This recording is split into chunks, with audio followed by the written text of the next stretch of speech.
Hey guys, RPR back once again reporting on the real truth on this Ebola situation.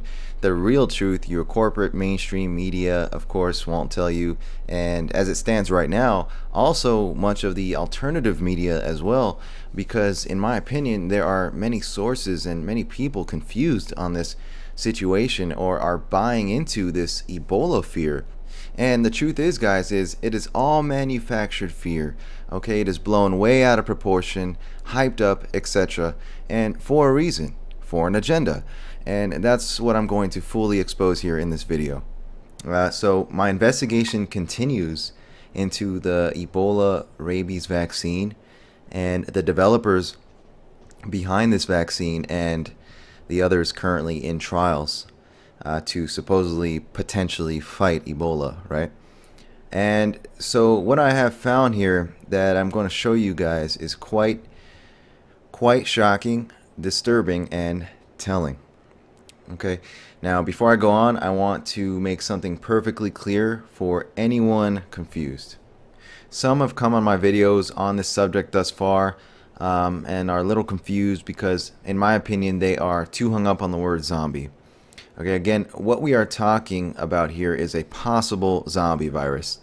And we're not talking a virus that would create some magical undead person, your traditional undead zombie. We're talking in terms of rabid cannibalistic behavior and tendencies, which we all know is possible, has occurred, as I have covered in my last video with the real cannibal attacks of 2012, right? And in my opinion, those were test subjects, but that's just me. But so I showed that, and so yes, traditional zombies, as far as I know, is not possible. I know that, we know that. So just need to emphasize that. Okay. So as I've covered, there's a huge vaccine trial campaign being conducted by various companies right now.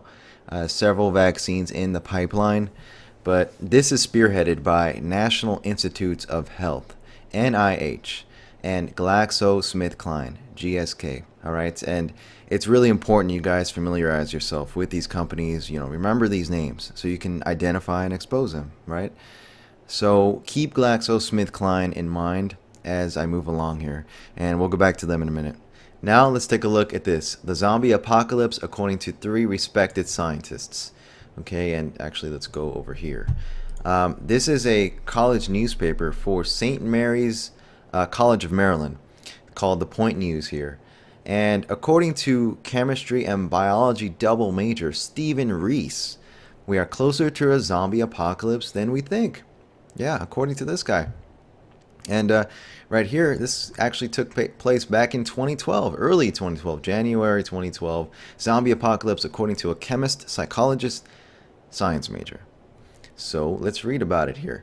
In the first natural science and mathematics colloquium of the semester, in which not an open seat was to be found, the 3 departments combined to discuss 3 main components of a zombie apocalypse and what it would mean for humans: biological plausibility, the chemistry of basic survival needs, and the psychological aspects of survival. Reese opened the lecture discussing what exactly a zombie virus might biologically look like.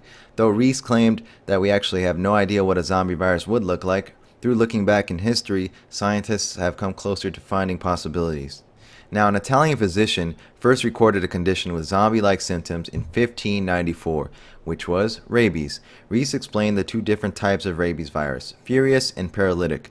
Furious rabies symptoms include fever, irritability, violence, aggression, and salivation, etc., while paralytic rabies symptoms include depression, confusion, hallucinations, and disorientation. But though such symptoms like biting other people, and foaming at the mouth, which all lead mostly to death, were recorded, the disease usually is only recorded in Africa, Asia, and South America. Also, human-to-human transmission is highly unlikely. However, the viruses known to humans, like Ebola viruses, could have an epidemic ability to significantly affect the human population. The Ebola virus can cause viral hemorrhagic fever and other serious symptoms, but Reese concluded the virus is not easily transmissible among humans and is mostly in low sanitation areas. Now listen to this. But what if we were to combine the Ebola virus and furious rabies? Asked Reese. taking the zombie-like symptoms of furious rabies and the often fatal Ebola virus, the world could see a rapid third world spread. Yes, indeed. Reese concluded that biologically a zombie virus is more than plausible. But we're not done here. This is just the tip of the iceberg. So the article here concludes by saying the jam-packed colloquium with 152 students in attendance was well received by the audience. First years Hannah Haffey and Jessica Farrell both enjoyed Reese's portion of the presentation most. Steve's was most interesting because it's crazy to think that they could come up with a disease that can cause a zombie apocalypse, said Haffey. It's actually very frightening. If you only knew, Haffey. If you only knew. So, wow, there you go, from a random senior chemistry and biology double major from some random college here, that not only is a zombie virus quite possible, but he curiously suggests combining Ebola with rabies could cause it. And this was back in January 2012, people. Extremely telling that he said this because, of course, as I've covered, we now have the rabies Ebola vaccine in the works as one of the vaccine candidates to fight Ebola.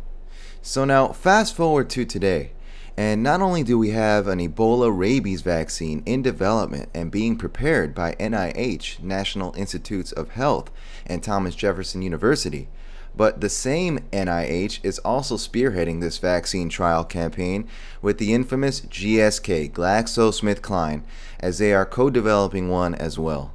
Human trials of GSK's experimental vaccine, which Britain's largest pharmaceuticals company is developing with the U.S. National Institutes of Health, NIH, are to be fast-tracked with funding from an international consortium. Vaccines normally take 10 years to develop, but GSK said it hopes to finish the first phase of trials by the end of 2014. You don't say. Ladies and gentlemen, there's something very, very sinister going on here behind this entire Ebola vaccine agenda. This is what it's all about, as you should clearly see by now. Yes, GlaxoSmithKline, a multinational pharmaceutical vaccine company, one of the largest in the world, largest in Britain, but this company just so happens to be as fraudulent and as corrupt as can be as well. And this has been documented. Surprised? So what do we have on record about this wonderful consumer healthcare company headquartered over in London that currently holds the responsibility of creating a vaccine for the protection of the public from this so-called Ebola crisis, right? Let's see how much your government cares about you. I'm sure this company is very nice. Let's see. What do we have here? GlaxoSmithKline fined $3 billion after bribing doctors to increase drug sales. Huh. Guardian. You don't say. Sales reps in the U.S. encouraged to missell antidepressants, Paxil and Wellbutrin, and asthma treatment, Advair. Wow. GlaxoSmithKline has admitted to corporate misconduct in the U.S.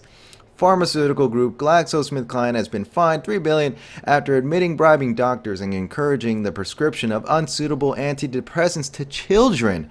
Glaxo is also expected to admit failing to report safety problems with the diabetes drug Avandia and in district court in Boston on Thursday. The company encouraged sales reps in the U.S. to missell 3 drugs to doctors and lavished hospitality and kickbacks on those who agreed to write extra prescriptions, including trips to resorts in Bermuda, Jamaica, and California. Wow, you cannot get more scumbaggery, more fraudulent, more corrupt, more disgusting than this company right here, GlaxoSmithKline. You can put them up right up there with Monsanto, okay, and the rest of these evil companies that are running the show here. Okay, let's continue.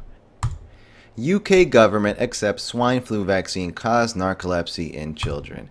Guardian, swine flu vaccine can trigger narcolepsy. UK government concedes. Review of fresh evidence find jab given to 6 million people in Britain can occasionally cause sleep disorder. I wonder who created this swine flu vaccine. Let's see here. The Pandemrix vaccine, sounds like pandemic, made by GlaxoSmithKline, was given to high-risk groups, including children and those with asthma, diabetes, and heart disease at the height of the 2009-2010 swine flu pandemic. Across Europe, around 31 million people received the jab. The vaccine was made specifically to tackle pandemics and is very different to the normal seasonal flu vaccine, which has not been linked to narcolepsy. Yes, yep. Lest we forget that GSK manufactured this pandemic's swine flu vaccine, which resulted in hundreds to several thousand children worldwide developing narcolepsy. And guess what? This swine flu, their swine flu vaccine, their little baby here, was also fast-tracked, not properly tested. That's going to sound more and more familiar to you guys as this Ebola vaccine agenda moves forward. And I'm going to show you that right now. But they used the children of the world as guinea pigs, okay, for an untested neurotoxic vaccine, okay? The result? Narcolepsy. And, you know, now the parents of children, of all of these children, are battling with governments to get compensation for the brain injuries, even to this day. Did you guys know this? Did you guys know that? Will you guys ever hear about this from your corporate nightly news when they are telling you not to worry, that GlaxoSmithKline is coming to the rescue with the Ebola vaccine? Absolutely not. Never. I hope, if you're new to this, you're beginning to see the real picture here. A new vaccine to prevent Ebola can't come soon enough. Next week, we're going to be putting this vaccine for the first time in humans. 20 healthy adult volunteers in Maryland will get an experimental vaccine made by GlaxoSmithKline. Researchers hope it will trigger immunity to Ebola. The vaccine will also be tested in Britain and the African nations of Mali and Gambia. Human trials of other drugs are being expedited too, to fight an epidemic that at the moment seems unstoppable. So remember how they quote-unquote fast-tracked their precious swine flu vaccine here? Again, it might sound familiar because that is exactly what they are doing again with this Ebola vaccine, right? Ebola vaccine trials fast-tracked by international consortium. Ebola vaccines racing forward at record pace, right? Fast-tracking an Ebola vaccine may prove too slow. I wonder what they have in mind. Can GlaxoSmithKline go from 0 to 150 on an Ebola vaccine program? Oh, wow. I'll leave you links for everything I'm showing you guys. I'm going to leave 1,000 links under this video, okay? It's a very simple business model, really. Create panic, and you have your approval without proper testing, right? You see how clever? And they can keep doing this because they know the public doesn't know or pay attention. And they know that the corporate media that they have in their pockets and are in league with will never report on anything negative surrounding these vaccine companies. Are you kidding me? You understand now? It's very clever, very, very clever, and very sinister. Good morning. That's right. We're joined by Glaxo's Chairman of Research and Development and Vaccines, Dr. Moncef Slaoui. Dr. Slaoui, thank you so much for joining us.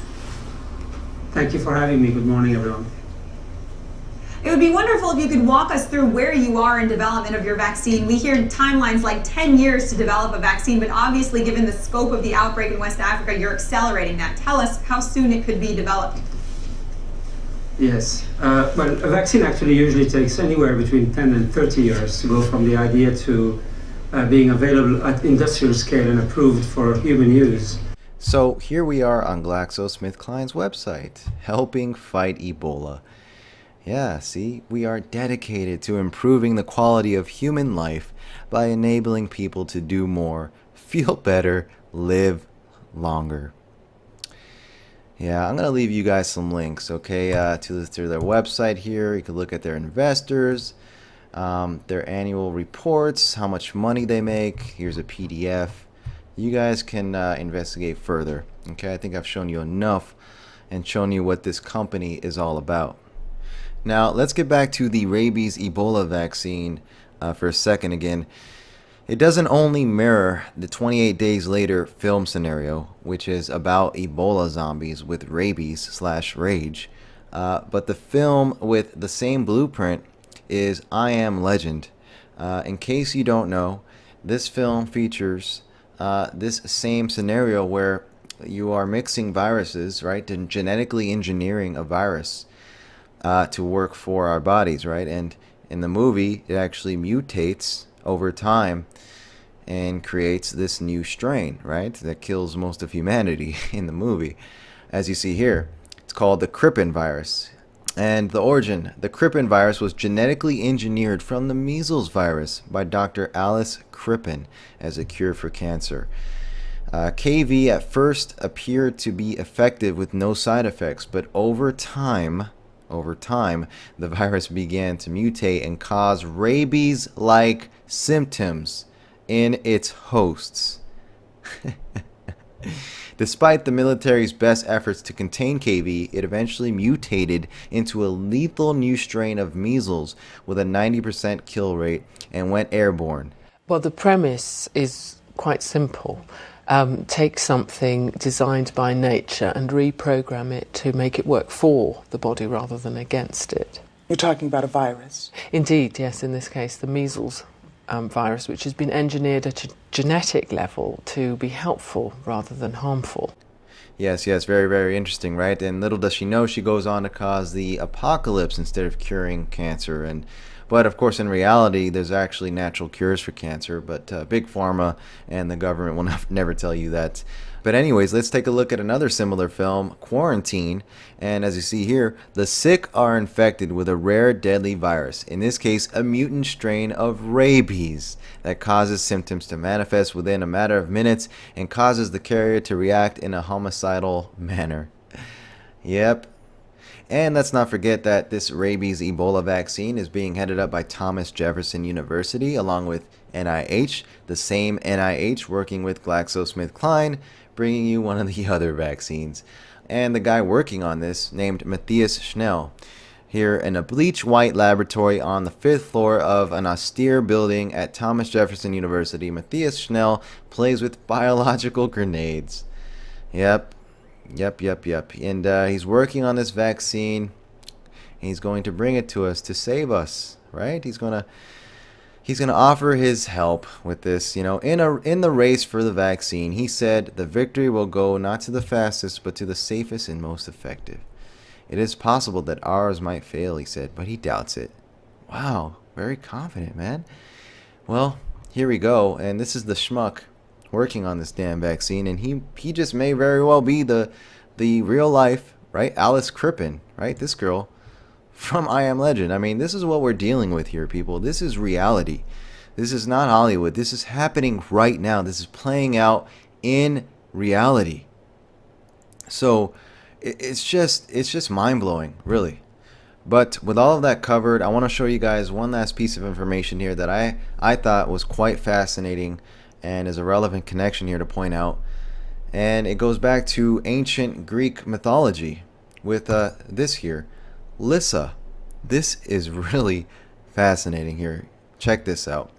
Lyssa was the goddess or daimona, spirit of rage, fury, raging madness, frenzy, and in animals of the madness of rabies. Check out her name in Latin, ira, furor, rabies, made rage, fury, mad frenzy, Lyssa.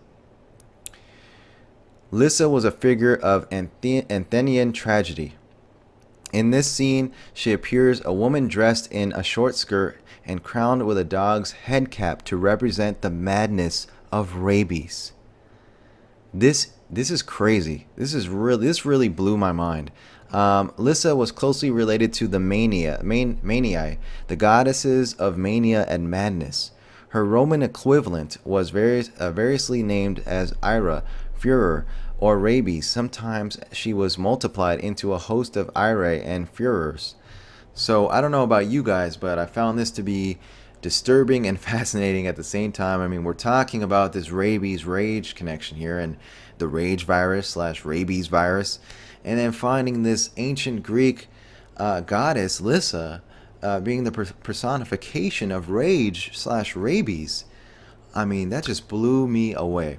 So I thought you guys might find that interesting as well. So if you guys want to read up more on it, I'll leave a link below.